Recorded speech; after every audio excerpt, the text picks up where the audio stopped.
Abiy Ahmed rakkoo Yuukireen keessatti dhalateef qaamoleen hundumtuu akka of qusataniif waamicha dhiyeessina jechuun isaa namoota hedduu saalfachiise. Abiy Ahmed ergaa waraana Raashiyaa Yuukireen ilaalchisuun fuula miidiyaa hawaasummaa isaa irratti baaseen Itoophiyaan wantoota Awurooppaa keessatti deemaa jiru qalbiif itti dhiyeenyaan hordofaa jirti jechuun qaamoleen rakkoo Yuukireen keessatti deemaa jiru kanarratti hirmaataa jiran akka of qusataniif ni gaafannaa jedhee ture. Jechi kun namoota hedduu kan saalfachiiseef baacoo ta'uunis beekamee jira. Namoonni hedduun ergaa Abiy Ahmed kana ilaalchisuu yaada kennaa jiraniin Abiy mataan isaa rakkoo biyya isaa keessatti dhalateef sababa ta'ee utuu jiru rakkoo biyya namaatti quba qabee akka of qusatan gaafanna jechuun isaa kan daran nama qaanessuuf kana jechuufis ga'umsa homaa kan ittiin qabne ta'uu kaasuun qeeqaa jiru. Kanneen babal'ii yookaan caffeen kan isheen beektu kan tokkoo duuchaa dhaqxi jechuun itti mammaakanis hin dhabamne.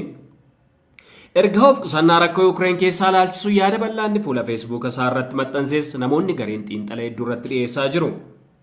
Pireezidaantiin Raashiyaa Vladimir Puutiin tibba kana hooggantoota Afrikaa kanneen dhimma Raashiyaa fi Yuukireen keessa seenuu barbaadaniif ergaa dabarsaniin Afrikaan dhimma keenya irratti yaada kennuu fuula dura waan nyaattanii bultaniin of danda'a.